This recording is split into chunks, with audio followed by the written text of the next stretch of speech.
deixa um ambiente espiritual. É onde o Senhor, Deus, habita, onde o Senhor trabalha, onde o Senhor, Deus, determina as questões das nossas vidas. Nesta tarde, Senhor Deus, nós estamos levando ao Senhor um altar de oração.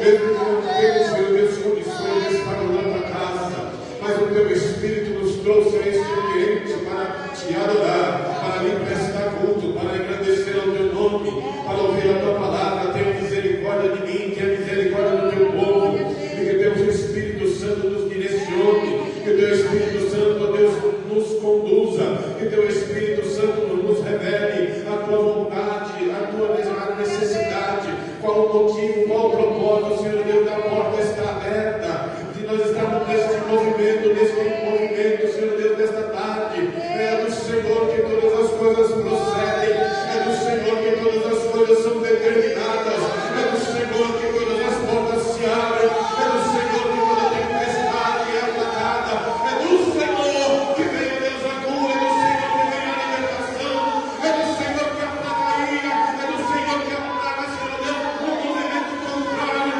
tudo aquilo que está causando dor, tudo aquilo que está causando, Deus, na vida dos teus filhos, das tuas filhas, neste momento, Senhor Deus, de momento de penúria e de desespero, em nome de Jesus, o teu sangue tem poder para realizar, Deus, a tua obra e a tua vontade. É o que nós te pedimos e agradecemos no nome santo de Jesus Cristo, aquele que vive, que reina e que está na igreja nesta noite.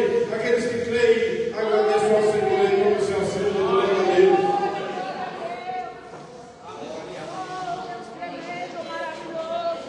Aleluia. Glória a Deus. Louvado seja Deus, louvado seja Deus. Abraão tinha uma promessa. Uma promessa de ser uma grande nação. Os céus, às vezes, ou na maioria das vezes, é muito bem combinado. Porque Deus muda o nome de Abraão para Abraão, pai de uma grande multidão. Isso ele tinha 40 anos de idade, aproximadamente 44 anos. Aqui, Abraão já está beirando os 98, 99 anos. Mas aí ele era chamado pai de uma grande nação.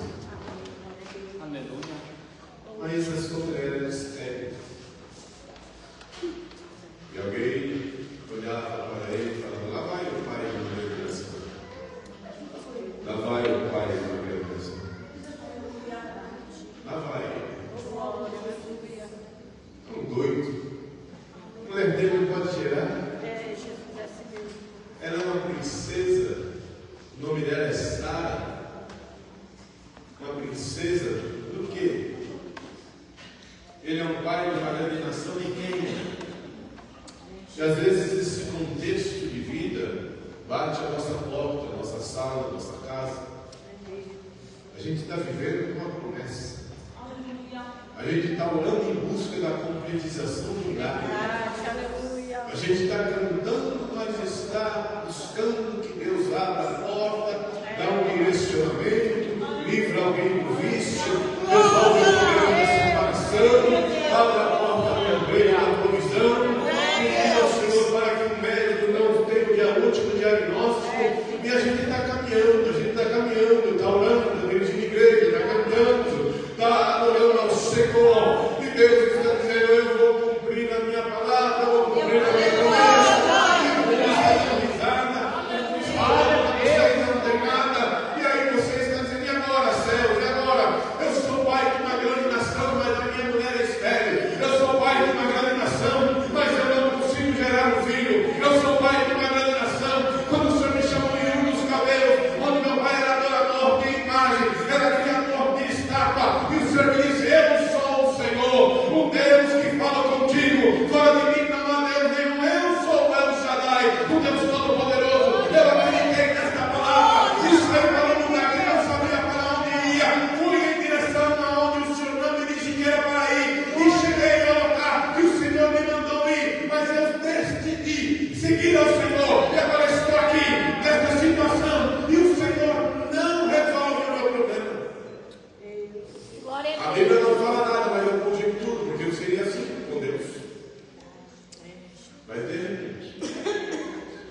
Em um certo momento, aparecem 3 seres celestiais. E Abraão reconhece que aqueles seres não eram homens, eram anjos. Abraão os recebe, pede para eles entrarem na sua cabana, dá a eles comida. Quando eles estão se alimentando, a maioria dos entendidos diz que entre eles estava Gabriel. Mas eu gosto mais da figura de Jesus. Esse então diz a Abraão: se prepare, porque daqui 9 meses voltarei a ti e a sua mulher terá um filho. Ela estava lá na outra e ela ri.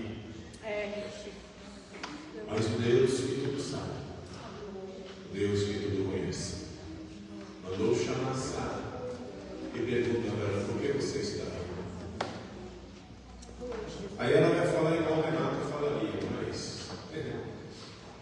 eu ouvi o que o senhor falou, que eu vou daqui 9 meses dar um filho. Mas aqui falando assim, bem simples, de um modo bem simples, ela está dizendo: eu já não estou mais ovulando, eu não tenho mais ciclo menstrual.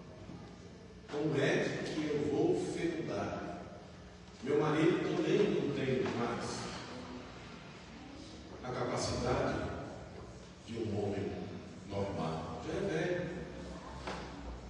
Como é que isso vai acontecer? Como é que eu vou gerar uma criança se eu estou mais na naturalidade, já não mais funciono? O meu marido não tem mais capacidade de assistência. Como é que o Senhor vem me dar uma promessa agora? Quando eu tinha 40 anos, o Senhor falou que eu seria uma grande nação, que se eu pudesse contar as estrelas do céu e as areias e os grãos de areia que estão na praia, eu então poderia dizer qual é o tamanho da descendência que vai sair da minha família. Como é que agora o Senhor vem me falar isso? Talvez Deus iria dizer: olha, Sara, se você olhasse para o Oriente Médio, e se você olhasse os árabes, se você olhasse os judeus, todos serão descendência desta casa, todos serão descendência de Abraão. Eu sei que você já pulou uma etapa e chamou a serva para gerar um filho, e eles vão dar na geração dos árabes, mas eu tenho uma promessa para a sua casa. Eu vou levantar deste lugar uma nação, nascerão de ti reis, nascerão de ti sacerdotes, nascerão de ti profeta. Eu tenho 12 tribos para levantar, eu tenho uma cidade para edificar, eu tenho Jerusalém, uma cidade aonde quando eu quiser o meu filho vai descer do céu, vai nascer numa manjedoura e vai trazer salvação para o mundo, e todos que olharem para ele serão salvos. Olhe para a sua impossibilidade, mas olhe para a minha promessa. Acaso para mim alguma coisa é impossível? Hoje é fácil a gente olhar o final da história, mas o que a gente está olhando é no contexto que ela está vivendo. E talvez você possa estar vivendo num contexto assim, porque o nosso Deus, como eu sempre digo aqui, ele não é conjugado em verbo, passado, presente e futuro. Deus está no passado, Deus está no presente e Deus está no futuro. Deus vai estar quando você chegar, Deus vai estar aqui quando você veio, e Deus vai estar onde quando você passou. Ele é o mesmo Deus e não muda. É o Deus que está me dizendo: Sara, eu escrevi uma história e vou cumprir. Mas Deus, deixa mais Deus comigo. Aí você vai perguntar: o que aconteceu? Isaac nasceu. Isaac quer dizer riso. É o Deus que coloca riso onde tem choro. É o Deus que coloca riso onde tem pranto. É o Deus que coloca riso onde há impossibilidade. Eu sou fruto do trabalho estrito de oração. Eu tenho muito respeito por esse trabalho, porque quando a minha mãe mãe me trazia para este ambiente. Eu era tão rebelde que eu dormia ajoelhado no banco, porque eu tinha raiva dela.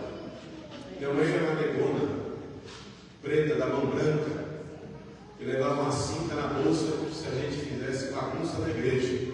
Mas ela colocava a gente na igreja. Terça, quarta, quinta, sexta, domingo. Que raiva eu tinha daquela mulher. Mas chegou um dia que Deus me batizou com o Espírito Santo.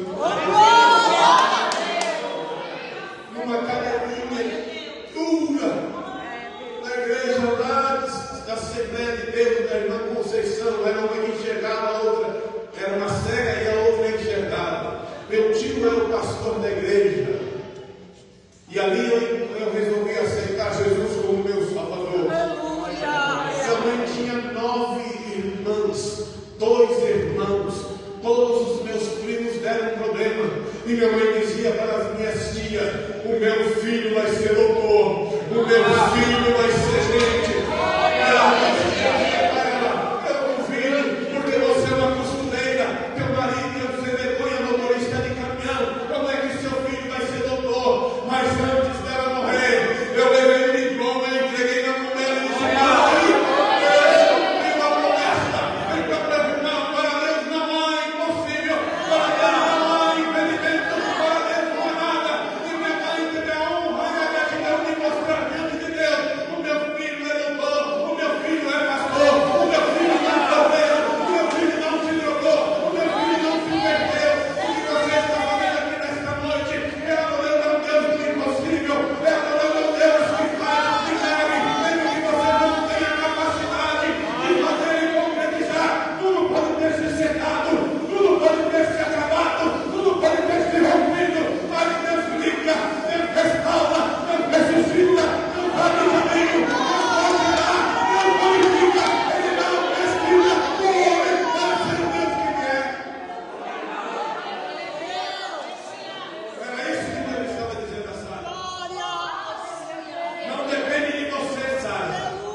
eu não estou vendo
um texto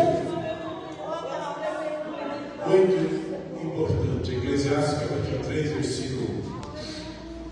Tudo tem um tempo determinado, e há tempo para todo propósito debaixo.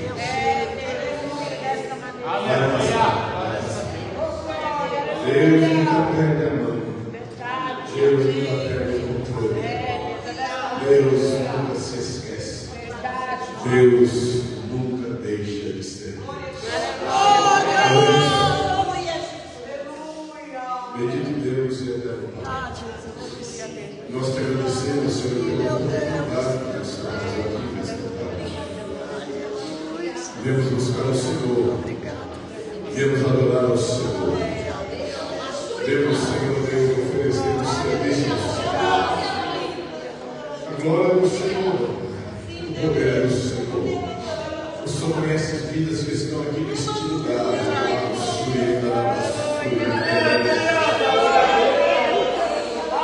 Oh, Espírito Santo, esta é a tua obra.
A paz do Senhor. Agradeço a Deus por estar aqui com as irmãs. Glória a Deus. Eu gostei de vir no culto do ciclo de oração, mas o trabalho não me permite. Glória a Mas a Deus. irmã Elisa fez um convite tão novo para mim. Eu dei um jeitinho, guardei todo mundo lá no escritório e vim aqui cultuar com os irmãos. Amém. Glória a Deus. Para Deus, eu gosto de souberem o hino Louve a Deus comigo.